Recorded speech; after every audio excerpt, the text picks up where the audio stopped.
जिस दानिश भाई को जनता का इतना प्यार मिला, उस दानिश भाई ने क्या कभी ये सपने में भी सोचा था कि कुछ आदमी हमारे घर के पास, चौक के पास आकर हमारे पोस्टर पे जूते बरसाएगा, हमारे पुतले जलाएगा? ये कुछ लोगों की बदमाशी है, या आपको लगता है कि आपसे कुछ गलती कहीं पर हो गई है? और मैं ऐसा कोई काम नहीं करूंगा जिससे मेरी कौम को, मेरी मिल्लत को, मेरे इलाके की बदनामी हो और मेरी बदनामी हो। अमानतुल्लाह ने एक थ्रेटनिंग दी एक तरीके से कि इनका बाइकाट करो और लोगों को वर्गलाया। ये एक कानूनी जुर्म है, जो लोगों को वर्गलाना, भड़काना, ये कानूनी जुर्म है। मैं कंप्लेंट थाने में आज दूंगा और इनके खिलाफ जो भी कार्रवाई बनती है मैं दरख्वास्त करूंगा कि पुलिस उसमें कार्रवाई करे, लीगल एक्शन ले। अमानतुल्लाह ने लिख के दिया हुआ है कि मैं एमसीडी से काम नहीं कराना चाहता, इसीलिए इलाके की हालत बद से बदतर हो गई हो। जो जो गलियां सड़कें मैंने बनाई थी, जो नाले हमने बनाए थे, इस आदमी ने उखड़वा के फेंक दिए कि ये कांग्रेस के नाले हैं। और जहाँ जहाँ वो नाले उखाड़े गए, आज वहीं वहीं दिक्कत हो रही है, हर गली खुदी पड़ी है। दानिश भाई, आपने कहा कि आपको एमएलए का भी ऑफर दिया गया आम आदमी पार्टी की तरफ से। बिल्कुल। तो अगर यहाँ से दिया गया इस इलाके से, तो फिर अमानत का क्या होगा? अब बिल्कुल मुझे ऑफर दिया गया कि हम आपको वो बना देंगे, आप हमें वोट दीजिए। मैंने कहा बिल्कुल नहीं जाऊंगा कि सीएम, डिप्टी सीएम साहब आपका इंतजार। किसने ऑफर दिया? मैं उनका नाम नहीं बता सकता, है उन्हीं की पार्टी के। आम आदमी पार्टी से ऑफर? बिल्कुल मुझे मिला, लेकिन मैं तो बिकने वाला नहीं हूँ। मुझे डिप्टी सीएम साहब बुला रहे हैं, मैं तो नहीं गया। आज तक कोई मेरे ऊपर एक पैसे का कोई इल्ज़ाम नहीं लगा सकता। मैंने कभी किसी बिल्डर की चाय नहीं पी है इनके यहाँ, जितने बिल्डर बैठे रहते हैं। आज भी धोखा है। अबुल फजल शाहीन बाग में पानी अभी भी नहीं आ सकता, जो उन्होंने वहाँ लाइन डाली और सीवर का, जिस तरह यहाँ ख़राब हुआ पैसा, इसी तरह वहाँ भी ख़राब किया गया। एक गली को खोद के 8-8 महीने पड़ा रहने दिया जाता है, 10-10 महीने पड़ा रहने दिया जाता है। मैं गली गली घूम रहा हूँ और गली गली लोगों को दिखाऊंगा। मैं इनके करप्शन, इनके भ्रष्टाचार, इनकी विजिलेंस जांच कराऊंगा। दानिश भाई, आप कह रहे हैं कि हम इलाके की समस्या के लिए मिले उनसे, जो आपके मुखालिफ है वो कह रहे हैं नहीं डील करने के लिए मिले होंगे। तो ये कैसे कोई जांचेगा? वहाँ पे डील करने के लिए दानिश भाई मिले थे कि इलाके के मसाइल के लिए? देखिए, आप तो अमानतुल्लाह के हराम नहीं खाता, वो सब जनता जानती है उनको। अवाम मेरे साथ है, मैं अवाम के साथ हूँ। मैं कोई गलत काम नहीं कर सकता। एक वसीम भूरा बदमाश है, वो कुछ औरतों को लेकर आया है। बाकी इनकी पार्टी के कार्यकर्ता जो 10-20-50 वही कार्यकर्ता है, और पूरी विधानसभा से इकट्ठा करके तब इतनी मुश्किल में 50-60 आदमी इकट्ठा हो पाए इन सिर्फ 3 दिन में। छात्र राजनीति कर रहा हूँ मैं, ऐसे बहुत हज़ारों नेता मैं देख चुका हूँ, ऐसे गुंडा एलिमेंट मैं बहुत देख चुका हूँ जिस तरह के ये हैं। असल में ये बौखलाहट उनकी ये है कि उनका दबाव हमारे ऊपर इतना था, हमारे ऊपर प्रेशर बना रहे हैं, हमारे ऊपर लालच दे रहे हैं कि हमको कि आप जो मर्जी पोस्ट ले लीजिए, जो मर्जी आप कर लीजिए, और हम आपको एमएलए का टिकट भी देने को तैयार हैं। कई लोगों को उन्होंने मेरे यहाँ भेजा कि हम हर पोस्ट देने को तैयार है आम आदमी पार्टी ने। कि ये बौखलाहट है अमानतुल्लाह की, अरविंद केजरीवाल जी की, आम आदमी पार्टी की। दोस्तों, मैं अभी शोएब दानिश साहब के पास हूँ। आप सब जानते हैं ये जाकिर नगर वार्ड से 3 बार काउंसलर रह चुके हैं। जनता ने इनको इतना प्यार दिया कि चौथी बार जब ये सीट लेडीज़ के लिए हुई तो इनको वाइफ को जीत दिला दी। दानिश भाई पिछले 2-3 दिनों से कुछ ज़्यादा ही सुर्खियों में हैं। आम आदमी पार्टी के लोगों का कहना है कि दानिश भाई बिक गए, दानिश भाई की वाइफ नाजिया दानिश बिक गई।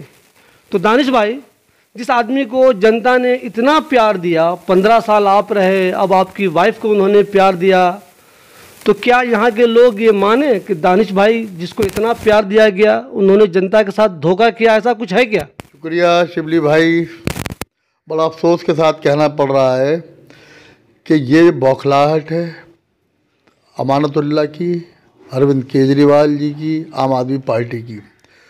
बड़े अफसोस के साथ ये कहना पड़ता है कि एक महिला होने के नाते उनको इतना चिढ़ है, इतना चिढ़ है कि उसके ऊपर लातों से मारा जा रहा पुतले को बना बना कर। बहुत शर्म की बात है। मुझे बड़ा वो हुआ, बड़ा अफसोस हुआ जब मैं शाम को घर आया। रास्ते में मैं था, मुझे लोगों ने बताया यहाँ काफ़ी भीड़ इकट्ठा हुई। असल में ये बौखलाहट उनकी ये है कि उनका दबाव हमारे ऊपर इतना था, हमारे ऊपर प्रेशर बना रहे हैं, हमारे ऊपर लालच दे रहे हैं कि हमको कि आप जो मर्जी पोस्ट ले लीजिए, जो मर्जी आप कर लीजिए, और हम आपको एमएलए का टिकट भी देने को तैयार हैं। कई लोगों को उन्होंने मेरे यहाँ भेजा कि हम हर पोस्ट देने को तैयार है आम आदमी पार्टी ने। लेकिन मैं ना बिकने वाला ना दबने वाला इन जैसे नेताओं से। मैं छात्र राजनीति कर रहा हूँ। मैं ऐसे बहुत हज़ारों नेता मैं देख चुका हूँ, ऐसे गुंडा एलिमेंट मैं बहुत देख चुका हूँ जिस तरह के ये हैं। मैं कभी ना बिकने वाला ना डरने वाला। मैं जनता ने जो प्यार दिया है उसको कायम रखूँगा और इसी तरह मैंने कायम रखा है और इंशाल्लाह वही कायम रहेगा। हमने, हमारी पार्टी ने ये फैसला किया है, हमारे जितने निगम पार्षद हैं उन्होंने ये फैसला किया है कि हम दोनों का बाइकाट करेंगे। अब आप बताइए कि हम दोनों का बाइकाट कर रहे हैं तो हम किससे बिक गए? मुझे ये बताइए, आपके चाहने वाले यहाँ बहुत लोग हैं, कुछ लोग आपकी कोर कमेटी के भी लोग होंगे, कुछ आपके जो आवाम आपको बहुत चाहती है, जो कांग्रेस को चाहती है, आपको चाहती है, वो लोग होंगे।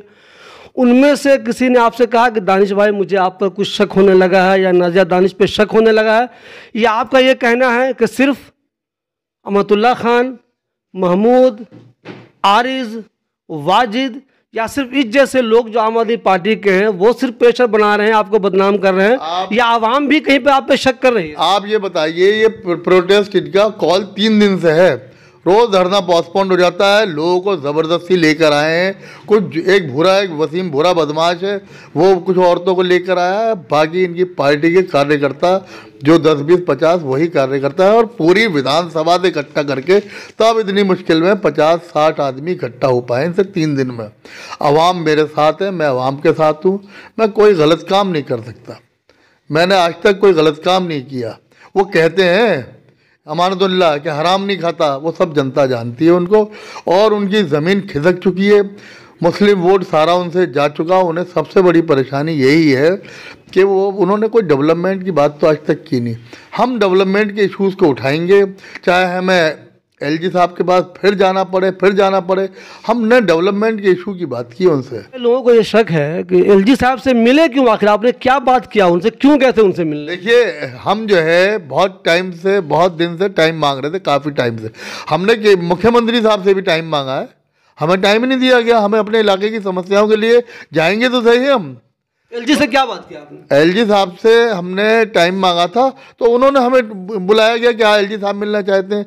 हमने अपने इलाके की समस्या रखी। हमारे यहाँ सीवर लाइन की हालत ख़राब है, सड़कें हमारे यहाँ टूटी हुई हैं, 8-8 साल से 7-7 साल से सड़कें नहीं बनी है।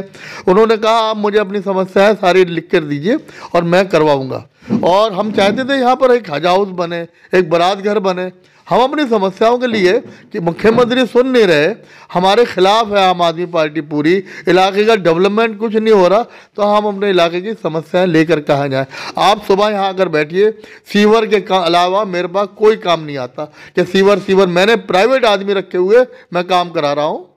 मेरा काम ये नहीं है, लेकिन सीवर का काम मैं कराता हूँ।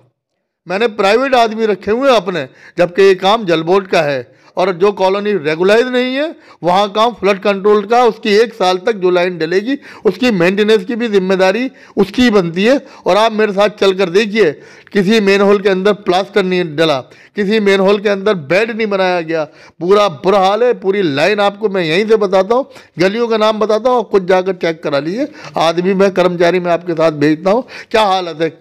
मैं विजिलेंस जांच कराने की जल्दी तैयारी कर रहा हूं और उनके खिलाफ लीगल एक्शन की भी तैयारी कर रहा हूं। दानिश भाई आप कह रहे हैं कि हम इलाके की समस्या के लिए मिले उनसे, जो आपके मुखालिफ है वो कह रहे हैं नहीं डील करने के लिए मिले होंगे, तो ये कैसे कोई जांचेगा वहाँ पे डील करने के लिए दानिश भाई मिले थे कि इलाके के मसाइल के लिए? देखिए, आप तो मीडिया पत्रकार है, कोई एलजी से कोई डील होती है ये बड़ी ऐसी बात है।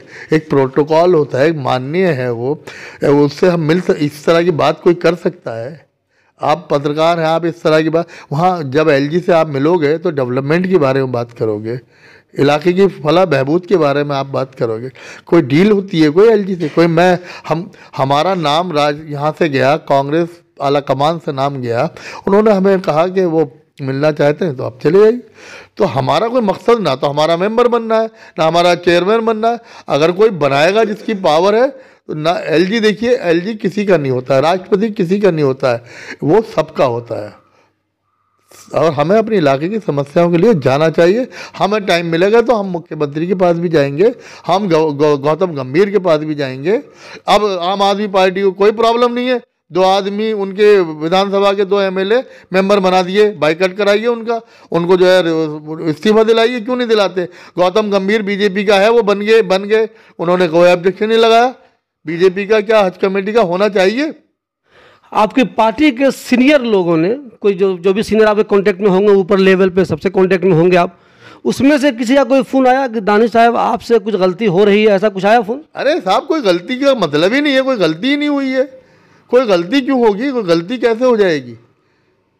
जिसे नहीं मिल रहा, अब इनके करप्शन के राज खोलेंगे ना हम, इसलिए इन्हें परेशानी हो रही है, इनकी ज़मीन खिसक गई है।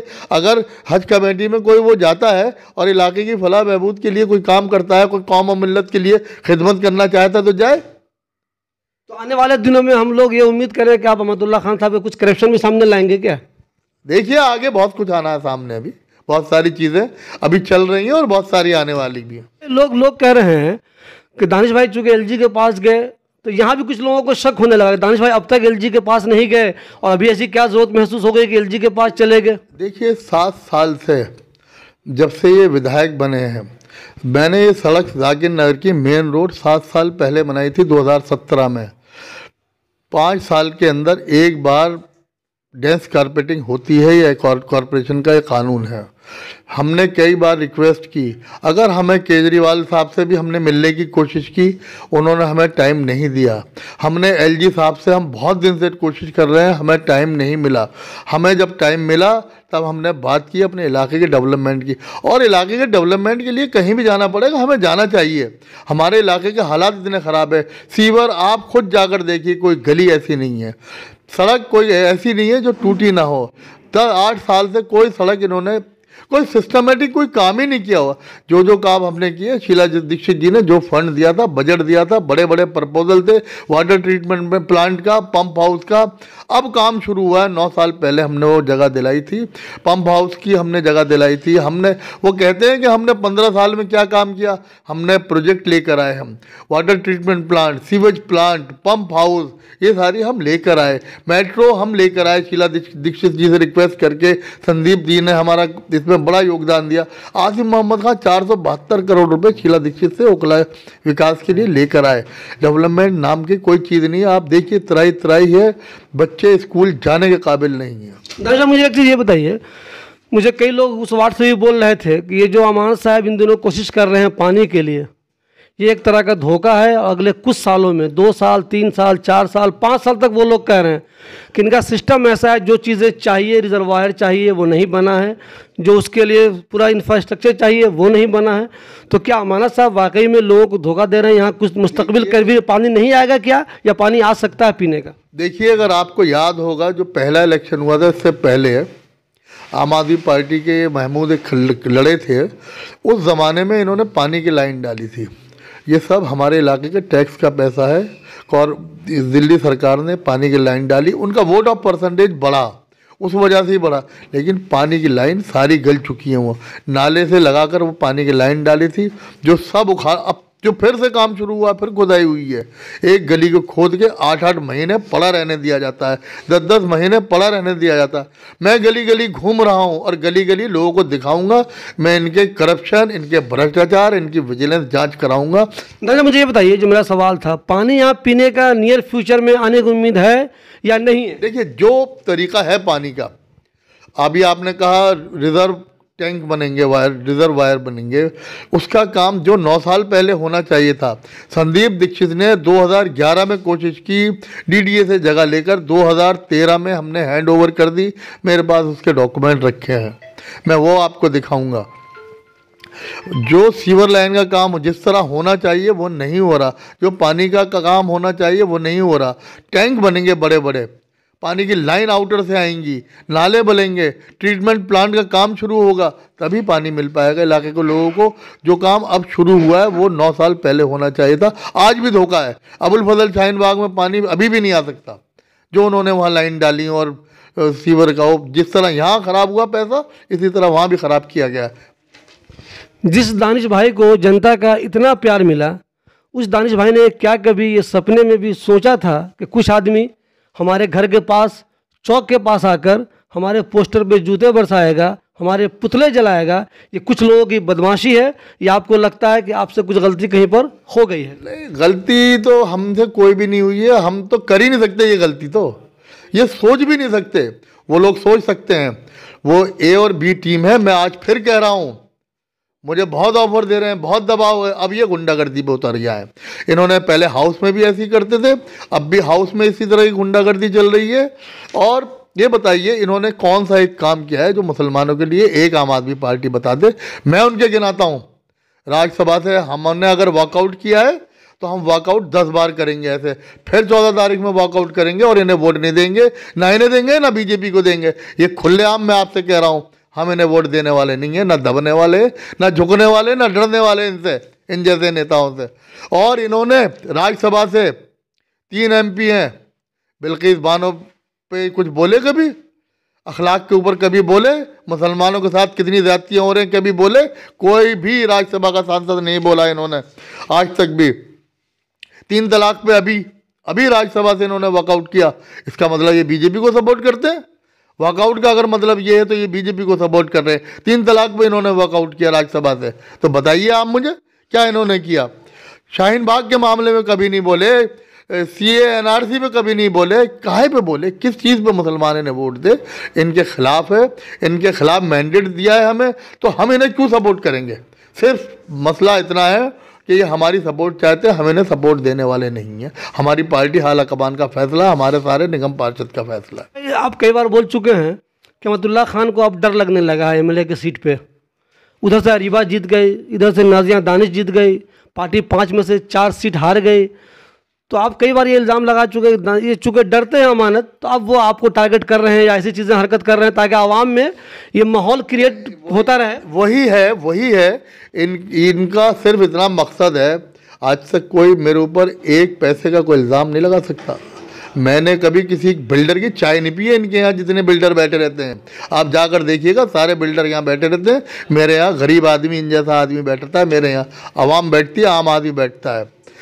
ये बताइए इनकी ज़मीन खिसक इसलिए गई, परवेज़ हाशमी साहब 5000 वोट लेकर आए, आज 50,000 वोट है, तो इनकी ज़मीन खिसकी ना। अभी विधानसभा में हमारे पास 5000 वोट आए थे पूरी विधानसभा में, आज हमारे पास 45-50,000 वोट आया।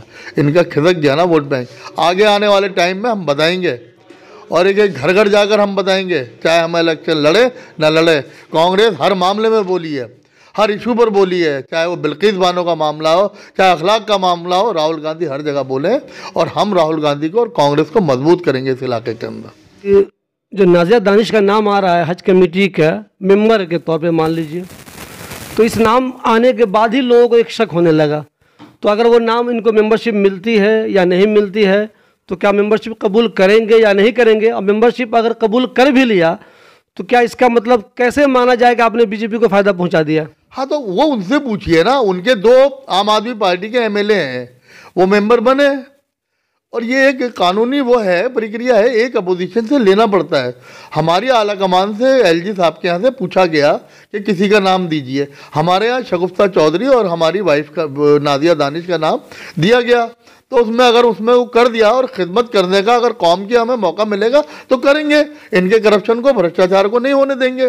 दिल्ली सरकार तय करेगी चेयरमैन कौन बनेगा। उनके 2 आदमी हैं, 4 आदमी उन्हीं के हैं, और हम उनके वो नहीं चलने देंगे। हमें कोई शौक नहीं है, हमें खिदमत का एक मौका मिला है तो करेंगे। और उन्होंने थोड़ी बनाया, अगर उन और ना हमें उनसे बनना है। अच्छा, आपकी तरफ से कभी कोई कोशिश नहीं हुई कि हमें बनाइए, हमें बनाइए? कभी नहीं, आज तक भी नहीं। मुझे शीला दीक्षित जी ने बनाया था। मैंने जब भी मेरे रिकॉर्ड उठा के देख ले, जो गलत होगा मैं उसको टोकूंगा, चाहे कोई भी सरकार हो। मैं मंडी समिति में भी रहा, मैं हज कमेटी में रहा, लेकिन मेरे ऊपर कोई अगर साबित कर दे, मैं वहाँ की चाय भी नहीं पीता था। हम वोटर हैं आपके, जो सपोर्टर हैं, कांग्रेस के भी सपोर्टर हैं और आपको भी हमेशा चाहते हैं। उनको ये 2-4 लाइन में कैसे मैसेज देंगे आप कि मुझ पे तुम भरोसा रखो, मैं किसी भी हाल में ना तो आम आदमी पार्टी की तरफ बिकने वाला हूँ, ना तो बीजेपी की तरफ बिकने वाला हूँ, ना मेरी वाइफ बिकने वाले। आम लोगों को ये कैसे समझाया जाए? इन लोगों ने हंगामा किया, आपके पुतले जलाए, वाइफ के पुतले जलाए, लोगों में एक मैसेज दिया। आप ये कैसे बताएंगे नहीं नहीं आप बिल्कुल सही हैं, कहीं से कोई बेईमानी आपके अंदर नहीं है? देखिए, हम जनता से ये कहना चाहते हैं कि हमारे ऊपर यकीन रखिए। हम कम से कम इनकी तरह तो नहीं करेंगे, और ना इन्हें सपोर्ट करेंगे, ना बीजेपी को सपोर्ट करेंगे, ना इन्हें सपोर्ट करेंगे।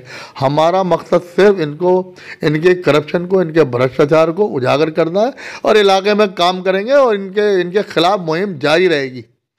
दानिश भाई, आप पहले भी कहते रहे हैं कि अमानत चूँकि सपोर्ट नहीं करते आपको, बल्कि एक तरह से काम करने नहीं देना चाहते, उस वजह से इलाके में काम करने में परेशानी होती है।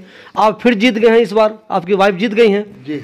एमएलए जो है वो वही है अभी भी, तो क्या वो पहले की तरह अभी भी काम में आपके रुकावट डालेंगे या काम बदलेगा, लोगों को काम दिखेगा होता हुआ? नहीं, मैं ये कहना चाहता हूँ आपसे, अब मेरे ख्याल से इनके पास कुछ पावर कम होंगी और डायरेक्ट सेंट्रल गवर्नमेंट के पास ही फंड बराबर आएगा। फंड की बहुत ज़्यादा कमी थी काउंसलर्स के पास। जब हम पहली बार जीत के आए थे 2 करोड़ रुपए थे, आते आते तो 35 लाख रुपए फंड रह गया 1 साल का। उसमें 4 गलियां नहीं बन पाती, उसी में हमें बिल्डिंग मटेरियल लेना है। जो कॉलोनी रेगुलाइज नहीं है, हमें मेन होल फ्रेम भी वहीं लगवाने हैं, जबकि जिम्मेदारी दिल्ली सरकार की बनती है। अमानतुल्लाह ने लिख के दिया हुआ है कि मैं एमसीडी से काम नहीं कराना चाहता, इसीलिए इलाके की हालत बद से बदतर हो गई हो। जो गलियां सड़कें मैंने बनाई थी, जो नाले हमने बनाए थे, इस आदमी ने उखड़वा के फेंक दिए कि ये कांग्रेस के नाले हैं। और जहाँ जहाँ वो नाले उखाड़े गए, आज वहीं वहीं दिक्कत हो रही है, हर गली खुदी पड़ी है। दानिश भाई, आपने कहा कि आपको एमएलए का भी ऑफर दिया गया आम आदमी पार्टी की तरफ से। बिल्कुल। तो अगर यहाँ से दिया गया इस इलाके से, तो फिर अमानत का क्या होगा? बिल्कुल, मुझे ऑफर दिया गया कि हम आपको वो बना देंगे, आप हमें वोट दीजिए। मैंने कहा बिल्कुल नहीं जाऊंगा कि सीएम, डिप्टी सीएम साहब आपका इंतजार। किसने ऑफर दिया? मैं उनका नाम नहीं बता सकता, है उन्हीं की पार्टी के। आम आदमी पार्टी से ऑफर? बिल्कुल मुझे मिला, लेकिन मैं तो बिकने वाला नहीं हूँ। मुझे डिप्टी सीएम साहब बुला रहे हैं, मैं तो नहीं गया, और मेरे पास वो सब चीज़ें हैं मौजूद, टाइम आने पे दूंगा। और मैंने संजय सिंह जी को वो नोटिस दिया है, मैंने उनको लीगल नोटिस, कि आप प्रूफ करिए कि मैं कहाँ से बिकाऊँ। और मैंने वो अपने वकील से कहकर नोटिस उन्हें ईमेल कर दिया है। अभी मैं रजिस्ट्री कराने जा रहा हूँ, और मैं इनकी थाने में भी कंप्लेंट देने जा रहा हूँ कि मेरे बच्चों के साथ, मुझे, मेरी बीवी के साथ। दानिश भाई, इसी से मेरा सवाल है, संजय सिंह के खिलाफ तो आपने लीगल एक्शन की तैयारी की, लेकिन जिन लोगों ने आपके 20-25 साल पुरानी छवि को ख़राब करने की कोशिश की, जो आप कह रहे हैं, जैसे जो आपकी वाइफ को उन्होंने बदनाम किया, कौम में एक मैसेज किया कि दानिश भाई ने गद्दारी की, बेईमान हो गए, ये हो गए, तो क्या इनके खिलाफ भी कोई एक्शन लेने की तैयारी? मैं बिल्कुल, देखिए, अमानतुल्लाह ने एक थ्रेटनिंग दी एक तरीके से कि इनका बाइकाट करो, और लोगों को वर्गलाया। ये एक कानूनी जुर्म है, जो लोगों को वर्गलाना, भड़काना, एक कानूनी जुर्म है। मैं कंप्लेंट थाने में आज दूंगा, और इनके खिलाफ जो भी कार्रवाई बनती है, मैं दरख्वास्त करूंगा कि पुलिस उसमें कार्रवाई करे, लीगल एक्शन ले। दानिश भाई, आखिरी सवाल हमारा, अली मेहदी ने जीतने के बाद पार्टी से जाने की कोशिश की थी दूसरी पार्टी में, आपने देखा कैसा उसका हश्र हुआ, कैसे लोगों ने हंगामा मचाया, और डर से वो रातों रात वापस आ गए। दानिश भाई की बहुत इज्जत है इस इलाके में, मैं पहले ही बोल चुका हूँ मैं लोगों को, दानिश भाई के काम से ज़्यादा उनका अपना बहुत रिस्पेक्ट है, इसकी वजह से भी उन्हें बहुत वोट मिलता है। तो क्या दानिश भाई कभी ऐसी हिम्मत करेंगे पब्लिक के साथ धोखा देने की, या तो दानिश भाई या दानिश भाई की अहलिया? देखिए साहब, मैं जो है कांग्रेस को बुरे टाइम में छोड़ कर नहीं गया। लोग भाग जाते हैं, मैं बुरे टाइम में कभी छोड़ के नहीं गया कांग्रेस को, और मैं ऐसा कोई काम नहीं करूँगा जिससे मेरी कौम को, मेरी मिल्लत को, मेरे इलाके की बदनामी हो और मेरी बदनामी हो। जो इज्जत आवाम ने दी है, मैं उसे बरकरार रखना चाहता हूँ। आवाम के बीच में काम कर रहा हूँ, काम करूँगा। बीजेपी का तो खैर सोच ही नहीं सकते, और ना आम आदमी का हम सोच सकते। जो आज हम कह रहे हैं कि वो ए टीम है, वो बी टीम है, तो हम कैसे सोच सकते हैं? वो बहुत प्रलोभन दिए उन्होंने, बहुत लालच दिए, लेकिन हम नहीं करने वाले। हमारे साथ शोएब दानिश साहब, जो पिछले कई सालों से पॉलिटिक्स कर रहे हैं, समाज में उनकी बहुत रिस्पेक्ट है, उनके वोटर में उनका बहुत रिस्पेक्ट है। आम आदमी पार्टी के लोग भले ही इनको बदनाम कर रहे हों, इनकी वाइफ को बदनाम कर रहे हों, लेकिन इनका कहना है कि मैं पहले भी ईमानदार था, अब भी ईमानदार हूँ, और आगे भी ईमानदार बना रहूँगा। देखना ये है कि आने वाले वक्त में दानिश भाई और उनकी वाइफ नाजिया दानिश को ऐसा कदम उठाती है जिससे उनकी बदनामी हो, या वो अपने फैसले पर अडिग रहते हैं, जैसे पहले भी पार्टी के वफादार थे, आगे भी पार्टी के वफादार बने रहते हैं।